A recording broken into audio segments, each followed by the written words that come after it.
Greetings 11th class political science students, welcome back to our channel. Today we are going to start chapter 5 of the book, that is Constitution at Work. And till now we have completed 4 chapters: Constitution why and how, Rights in Indian Constitution, Election and Representation, and Executive also, along with their NCERT solution. So from today's we are going to start chapter number 5, that is Legislature. In last video, or you can say in last chapter, we have discussed that there are 3 organs of the government: executive, legislature and judiciary. And they are having, or you can say they are having same level, because horizontally when we divide powers, so we are having 3 organs of the government, right? For the formation of the law, for the execution of the law, and for the interpretation of the constitution, right? So today the organ of the government which is responsible for the formation of the law, today we will discuss that part of our executive, that part of our government, you can say, sorry. So वो आज हम कौन सा part study करेंगे government का, वो वाला organ study करेंगे जो रिस्पॉन्सिबल है किसके लिए, लॉ की फॉर्मेशन के लिए, लॉज बनाने के लिए, right? So let us start. Firstly, let us have a look over the introductory part of the chapter. Introduction में अब देखो क्या गिवन है आपको. You have already studied that importance of the election and the method of elections adopted in India. आप लोग अभी तक क्या पढ़ चुके हो कि इलेक्शंस का क्या इंपॉर्टेंस होता है, कौन सा मेथड है जो इलेक्शन का हम लोगों ने अडॉप्ट किया है हमारी कंट्री में, राइट? हम लोगों ने पढ़ लिया है, जनरल इलेक्शंस होते हैं, बाय इलेक्शन होते हैं, मिड टर्म इलेक्शंस होते हैं. हमने जो सिस्टम अडॉप्ट किया that is FPTP, first pass the post system. हमें भी स्टडी कर चुके हैं कि इलेक्शन का इंपॉर्टेंस क्या होता है ना, for specifically a democratic country, right? Legislatures are elected by the people and work on behalf of the people. अब देखो लेजिस्लेचर कौन है, लेजिस्लेचर वो ऑर्गन है गवर्नमेंट का जिनको इलेक्ट किसने किया है, they are elected by the people. That's why they work on the behalf of the people also, right? In this chapter, you would study how elected legislature function and help in maintaining democratic government. अब इस chapter में हम क्या study करने वाले हैं, इस chapter में हम स्टडी करेंगे कि कैसे इलेक्टेड जो गवर्नमेंट है, इलेक्टेड लेजिस्लेचर है, वो कैसे फंक्शन करती है, right? Because legislature is elected in our country. तो वो फंक्शन कैसे करती है, कैसे हेल्प करती है डेमोक्रेटिक गवर्नमेंट को मेंटेन करने में, राइट? क्योंकि लेजिस्लेचर ही तो वो ऑर्गन है गवर्नमेंट का जिसको हम लोग इलेक्ट करते हैं. यही वो पार्ट है जिसकी वजह से हम बोलते हैं we are having representative democracy in our country, right? तो इस चैप्टर में बेसिकली और क्या स्टडी करने वाले हो आप, you will also learn about the composition and functioning of the parliament. आपको ये भी समझ आएगा कि हमारी पार्लियामेंट की कंपोजिशन क्या है, कि किन किन चैम्बर से मिलकर हमारी पार्लियामेंट बनती है ना, कितने मेंबर्स होते हैं, कैसे इलेक्शन होता है, वो सारी प्रोसीजर मतलब कंपोजिशन आपको समझ आएगी. And functioning of the parliament, हमारी पार्लियामेंट के फंक्शंस क्या हैं, क्या वर्क करती है हमारी कंट्री की पार्लियामेंट, क्यों जरूरत है पार्लियामेंट की. All these things you will study in this particular chapter. And अब देखो जब आप पार्लियामेंट की बात करते हो, it means we are talking about central legislature, जो सेंटर के लिए, इट मीन्स एंटायर कंट्री के लिए जो लॉ बनाती है, राइट? बट सेंटर के साथ साथ हमने देखो एग्जीक्यूटिव चैप्टर में भी यही पढ़ा कि जो स्ट्रक्चर हम लोग सेंटर पे फॉलो करते हैं, the same structure we are following in states as well.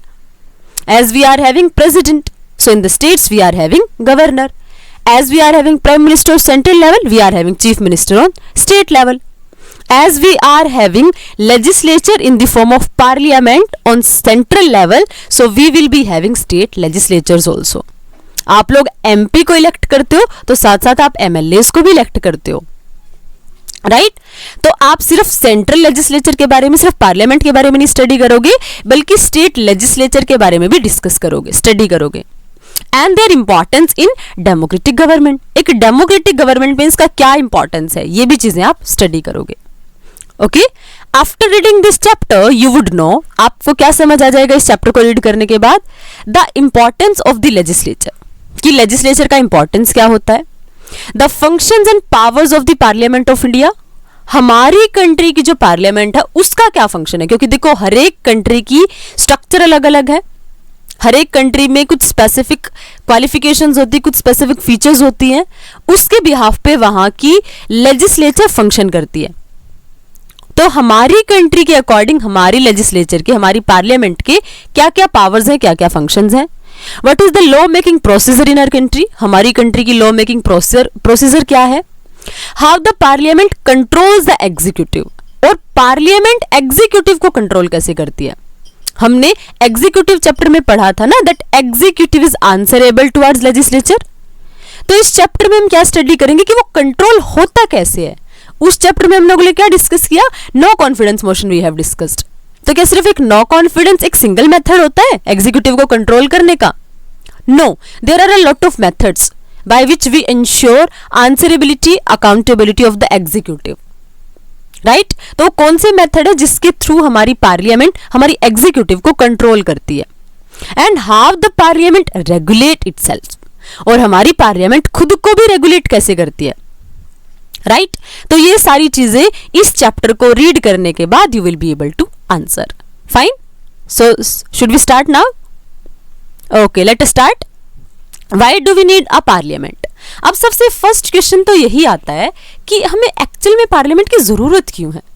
क्या पार्लियामेंट के बिना काम नहीं चल सकता है कंट्री का? कुछ तो ऐसा इंपॉर्टेंट होगा ना इसमें जिसकी वजह से आपको पार्लियामेंट की नीड पड़ रही है, राइट। तो वही नीड रीड करेंगे क्यों हमें जरूरत है पार्लियामेंट की। So legislature is not merely a law making body. अब देखो, सिर्फ लॉ मेकिंग एक बॉडी नहीं है आपकी लेजिस्लेचर, बल्कि law making is but one of the functions of the legislature. बल्कि लॉ मेकिंग तो उसका सारे के सारे ब्रॉड फंक्शंस में से एक फंक्शन है लॉ मेकिंग करना, राइट। और क्यों है ऐसा? Because it is the centre of all democratic political process. हमारी कंट्री में जो भी डेमोक्रेटिक प्रोसेस होती है उसका सेंटर ही हमारी लेजिस्लेचर है, इसीलिए हमें रिक्वायरमेंट होती है इसकी। It is packed with actions, walkout, protest, demonstration, उसके बाद अनएनिमिटी, कंसर्न एंड कॉपरेशन। यानी एक ऐसा प्लेस जहां पे आपको सारी चीजें एक साथ मिलती हैं। आपको वहां पे प्रोटेस्ट भी देखने को मिलेगा, कंसर्न भी देखने को मिलेंगे, कॉन्फ्लिक्ट्स भी देखने को मिलेंगे, कोऑर्डिनेशन देखने को मिलेगा, डेमोन्स्ट्रेट देखने को मिलेगा, वॉकआउट देखने को मिलेगा, एवरीथिंग। एक ऐसा प्लेस जहां पर आपको सारी के सारे एक्शंस देखने को मिलते हैं। This is the place which is packed of all these actions. Okay, all these serve very vital purposes, और ये सारे के सारे बहुत वाइटल पर्पस, बहुत एक इंपॉर्टेंट रोल प्ले करते हैं। Indeed, a genuine democracy as inconceivable without a representative. और अगर आप बोलते हो ना कि हमारी कंट्री डेमोक्रेटिक कंट्री है, so why do you say so? Because we are having elected representatives and the elected representative take decision on behalf of us. Because we are having representative form of democracy in our country ना। हमने पढ़ा था कि democracy की 2 types होते हैं, direct democracy and representative democracy. तो India में कौन सा फील करते हैं हम, कौन सा यूज करते हैं? That is representative democracy, right. तो इसीलिए हमारी, अगर आप बोलते हो कि हमारी कंट्री में ना डेमोक्रेसी है, तो जब तक एक्चुअल में हमारे रिप्रेजेंटेटिव नहीं होंगे तो आप किसी को कन्विंस ही नहीं कर सकते that in actually you are having democracy. Got it? उसके अलावा efficient and effective legislature, right. क्योंकि अगर आपकी कंट्री डेमोक्रेटिक है तो एक प्रॉपर रिप्रेजेंटेशन के बिना, एफिशिएंट और इफेक्टिव लेजिस्लेचर के बिना आप सेटिस्फाई नहीं कर सकते, ना खुद को ना किसी और को, कि आपकी कंट्री एक डेमोक्रेटिक कंट्री है। Got it? The legislature also helps people in holding the representatives accountable. इसके अलावा हमारी लेजिस्लेचर का क्या इंपॉर्टेंट रोल होता है? ये हेल्प करती है किसमें? Help people in holding the representative accountable. अब देखो, अगर डेमोक्रेसी ना हो तो पहली बात तो ये हमारे यहाँ रिप्रेजेंटेटिव्स ही नहीं होंगे, और अगर ये लेजिस्लेचर हमारी रिप्रेजेंटेटिव नहीं है ना, तो हम अपनी गवर्नमेंट को भी अकाउंटेबल नहीं बना सकते हैं। This is indeed the very basic of representative democracy, और यही है जो बेस है हमारी रिप्रेजेंटेटिव डेमोक्रेसी का, because we are having representatives who are accountable for us, who are answerable for us. Got it? So yet in most democracies, legislatures are losing central place to the executive. लेकिन देखो, कई बार क्या हो रहा है कि ऐसा फील हो रहा है कि जो हमारी मोस्ट ऑफ द कंट्रीज है ना, मोस्ट ऑफ द डेमोक्रेसीज हैं, वहां पर एग्जीक्यूटिव का इंपॉर्टेंस, एग्जीक्यूटिव का इन्फ्लुएंस इंक्रीज हो रहा है और लेजिस्लेचर अपना सेंट्रल प्लेस खोती जा रही है. In India too, the cabinet initiates policies, sets the agenda for governance and carries them through. मतलब इंडिया में भी पोजीशन कुछ ज्यादा स्ट्रेंज नहीं है, इंडिया में भी कहीं ना कहीं हम ऐसा फील करते हैं. And this has led some critics to remark that the parliament has declined. और जब ओवर इंपॉर्टेंस इंक्रीज हो जाता है एग्जीक्यूटिव का, तो कुछ क्रिटिक्स क्या बोलते हैं कि क्या हो गया, इसकी वजह से पार्लियामेंट का डिक्लाइन हो रहा है. राइट? लेकिन क्या पार्लियामेंट का डिक्लाइन पॉसिबल है in the country which is democratic like India? That's never possible. अब देखो उसका रीजन समझे, ऐसा क्यों पॉसिबल हो ही नहीं सकता है, क्योंकि but even very strong cabinets must retain majority in the legislature. तो आप ये बोल ही नहीं सकते कि पार्लियामेंट का डिक्लाइन हो रहा है, क्योंकि चाहे वो कितनी भी स्ट्रॉन्ग एग्जीक्यूटिव है, कितनी भी स्ट्रॉन्ग कैबिनेट है, वो जब तक ही स्ट्रॉन्ग पावर होल्ड करती है, जब तक उनके पास मेजोरिटी होती है लेजिस्लेचर में. जिस दिन लेजिस्लेचर से मेजोरिटी खत्म, उसी दिन उनका स्ट्रॉन्ग कैबिनेट भी खत्म हो जाता है. राइट? वी हैव डिस्कस्ड ना no confidence motion in the last chapter. I think now you are able to connect it. Okay, a strong leader has to face the parliament and answer to the satisfaction of the parliament. एक strong leader को parliament को face भी करना पड़ता है और उसको satisfactory answers भी देने पड़ते हैं. Right? उसके बाद herein lies the democratic potential of the parliament. It is recognized as one of the most democratic and open form of debate.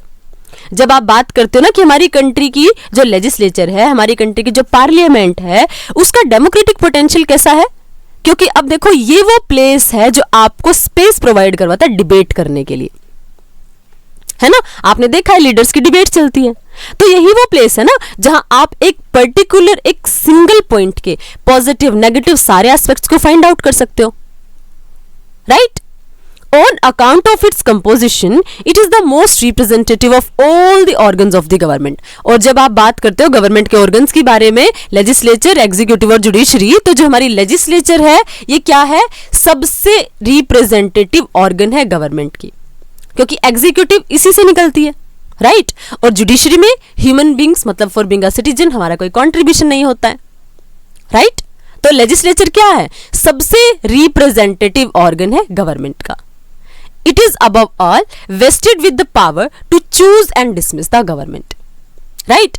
और it is above all, ये सबसे ऊपर है, जिसमें कौन सी पावर्स होती हैं, power to choose and dismiss the government, जिसमें गवर्नमेंट को चूज करने की भी और डिसमिस करने की भी पावर होती है. Fine? Done? It means from here till here we are able to understand the importance, जो आप लोगों ने बिल्कुल स्टार्टिंग में रीड किया, that why do we need parliament. उसका आंसर आप लोगों को आई थिंक मिल गया है. राइट? क्योंकि डेमोक्रेटिक कंट्री है, डेमोक्रेटिक कंट्री है तो हमें रिप्रेजेंटेटिव चाहिए, because we are having representative form of democracy. Right?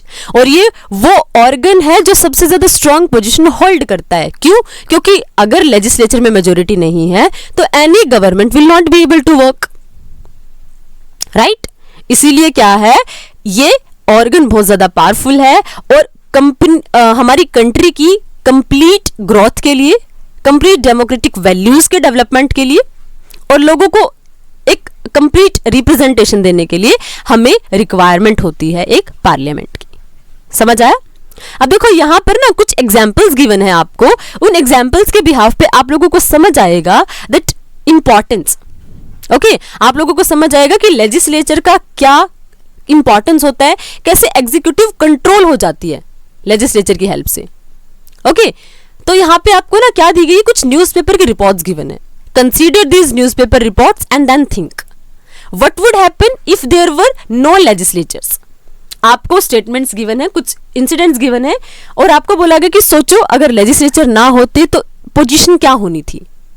After reading each news report, state how the legislature succeeded or failed in maintaining control over the executive. आपको क्या करना है, इन reports को पढ़ने के बाद आपको बताना है कि क्या लेजिस्लेचर सक्सेसफुल हुई या फेल हुई एग्जीक्यूटिव को कंट्रोल करने में. अब देखो फर्स्ट इंसिडेंट आपको गिवन है 28 Feb 2002 का.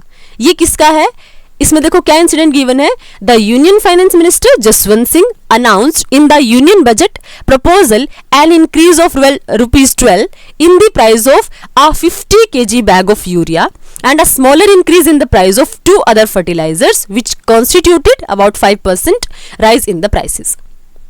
मतलब जहां पे जो स्टेटमेंट आपको गिवन है, रिपोर्ट आपको गिवन है, बेसिकली वो किसके रिगार्डिंग है कि जो यूनियन फाइनेंस मिनिस्टर थे उन्होंने क्या किया था, अनाउंस किया था कि जो फर्टिलाइजर्स हैं, जो यूरिया है, उसके प्राइसेस कुछ इंक्रीज होने वाले हैं.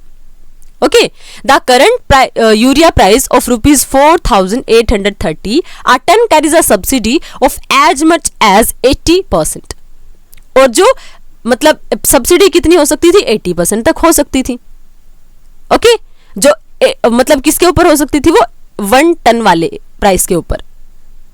ओके, अब उसके बाद क्या है, अब यहां पे देखो आफ्टर दैट व्हाट हैपेंड, ये इंसिडेंट था आपका 28 Feb 2022, जो बेसिकली किस चीज के रिगार्डिंग था, अनाउंसमेंट. किस चीज की अनाउंसमेंट हो रही थी इन दी प्राइसेस किसमें, यूरिया और फर्टिलाइजर्स के. अब देखो यहां पे आपको लेजिस्लेचर का रोल समझ आएगा.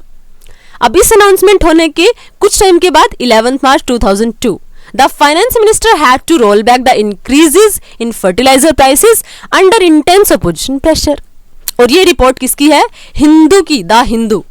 उसने क्या पब्लिश किया, हिंदू ने, कि फाइनेंस मिनिस्टर को अपनी जो फर्टिलाइजर प्राइसेस थे जो इंक्रीज हुए थे उसको दोबारा से रोल बैक करना पड़ा. रोल बैक करना पड़ा मतलब उन जो इंक्रीज प्राइसेस थे उनको रोल बैक करना पड़ा. और इसका रीजन क्या था, क्योंकि अपोजिशन ने बहुत स्ट्रॉन्ग प्रेशर क्रिएट कर दिया था और उस प्रेशर की वजह से हमारी गवर्नमेंट को, एग्जीक्यूटिव पोर्शन को, जो फाइनेंस मिनिस्टर थे उनको अपना डिसीजन वापस लेना पड़ा. तो देखो क्या समझ आया, अगर लेजिस्लेचर ना होता तो कैसे पॉसिबल था. अगर लेजिस्लेचर ना हो तो इसका ड्रॉबैक क्या होता है कि एग्जीक्यूटिव जो वो चाहे, जिस तरीके से वो चाहे, उसके अकॉर्डिंग वर्क कर सकती है. Fine. So on fourth of June 1998, the Lok Sabha witnessed acrimonious scenes over the hike in urea and petroleum process. यहाँ भी सेम चीजें गिवन है, कुछ चीजों में प्राइसेस के हाइक हो रहे हैं. Okay, the entire opposition staged a walkout.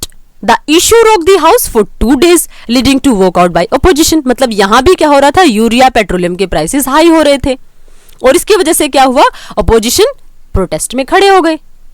Right, और इसकी वजह से क्या हुआ, हाउस को लगभग 2 डेज तक लीड किया वॉकआउट ऑफ द अपोजिशन ने.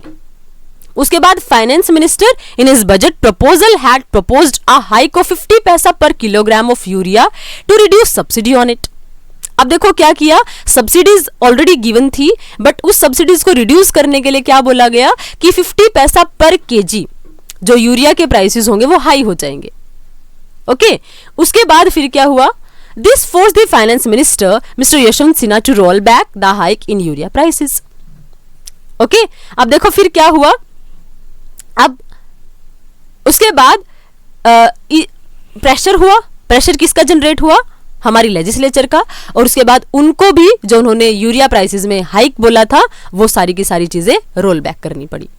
यहां भी आपको किसका इंपॉर्टेंस शो हो गया, यहां भी आपको इंपॉर्टेंस शो हो गया हमारी कंट्री की लेजिस्लेचर का, कि अगर लेजिस्लेचर ना हो तो गवर्नमेंट जैसा चाहे वैसा वर्क करेगी. राइट, वन मोर एग्जांपल यहां किससे गिवन है, 1983 22 Feb. यहां पे क्या हुआ, in a rare move the Lok Sabha today unanimously decided to suspend official business and give precedence to debate on Assam. मतलब यहां पे आसाम के रिगार्डिंग कुछ और ऑफिसेस को क्या किया, मतलब कुछ जो टॉपिक्स थे उनको साइड किया, ऑफिशियल बिजनेस वाली चीजों को सस्पेंड कर दिया और क्या किया कि जो आसाम का है ना इशू उस पर डिबेट की जाए. Home minister PC Sethi made a statement, I seek the cooperation of all the members whatever their views and policies in promoting harmony among different communities and groups living in Assam. उन्होंने क्या बोला कि हम क्या चाहते हैं भाई, कि मैं कोऑपरेशन चाहता हूं. पीसी सेठी की स्टेटमेंट थी, होम मिनिस्टर जो थे उनकी स्टेटमेंट थी कि मैं सभी से क्या चाह रहा हूं, सभी कम्युनिटी से जो लोग आसाम में रह रहे हैं कि वो हार्मनी प्रमोट करें. What is needed, how not acrimony but a healing touch. और ये क्या है, अब क्या आपको what is needed now is कि आपको एक्रीमनी नहीं करनी है, यानी आपको रेडिकलनेस शो नहीं करनी है, बट आपको क्या दिखाना है, हीलिंग टच दिखाना है. ओके, तो ये भी किसका इंपैक्ट था, हमारी कंट्री की लेजिस्लेचर का कि उन्होंने आसाम के मैटर को इतना कंसर्निंग वे में कंसीडर किया। ओके उसके बाद Congress members voiced protest against atrocities on Harijan in Andhra Pradesh, और कांग्रेस मेंबर्स ने वॉइस अराइज की प्रोटेस्ट अगेंस्ट, किसके अगेंस्ट, जो एट्रोसिटीज हो रही थी हरिजन के अगेंस्ट इन 1985। ओके अब इसके ये चीजें देखो आपको क्या शो कर रही हैं, all the examples what these examples are telling you, ये सारे के सारे एग्जाम्पल्स आपको शो कर रहे हैं importance of the legislature, right. क्योंकि देखो लेजिस्लेचर को हम लोग डायरेक्ट इलेक्ट करते हैं, अगर हम उसको डायरेक्ट इलेक्ट करते हैं तो they are directly responsible to us also, and if they are directly responsible to us so it is their responsibility to keep the dignity of the democracy, right, because they are the representative of the world's biggest democracy. ऐसे में वो लोग क्या करते हैं, they try to do everything in that manner so that they can keep the trust of the people, क्योंकि उनको पता है if they will not do that so in next election people will not support them, right.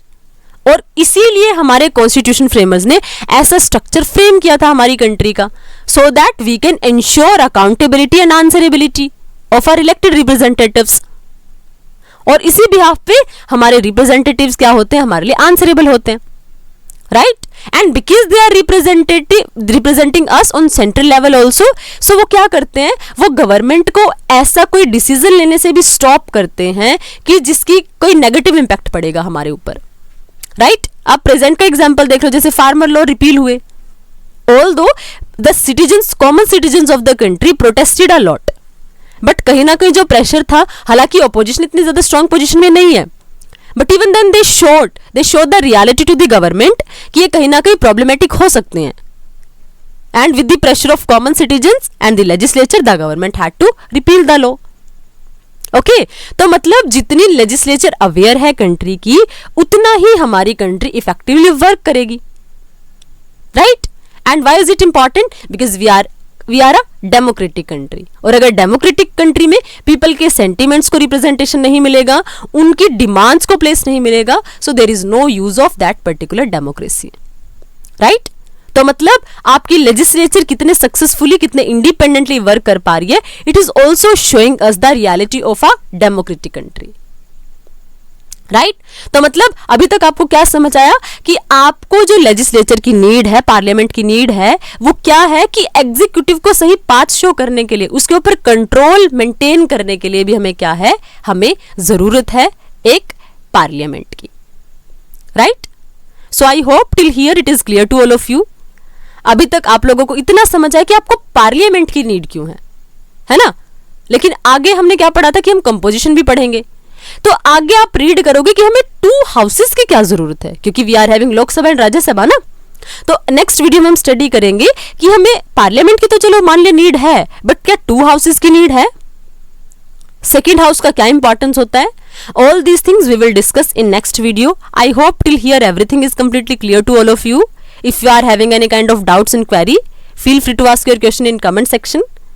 We will meet in next part. Till then, keep learning, stay connected. Thank you. Thanks a lot.